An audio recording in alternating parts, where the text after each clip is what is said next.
శరణాగతి అనేది మనను ఈ ఉన్నతమైన స్థితికి తీసుకువెళ్తుంది. మనకిది ఈ ధ్యాన పరిభాషలో చెప్పాలి ఈజీగా అర్థం కావడానికి అంటే, మనం ధ్యానం చేసేటప్పుడు ఆ శూన్య స్థితిలోకి వెళ్ళాలి. శూన్య స్థితిలోకి వెళ్తాము. ఆలోచనలు లేని స్థితికి చేరుతాము అని అంటాం కదా!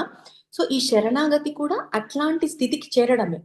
శూన్య స్థితి మనం ధ్యానంలో చేరుతాము.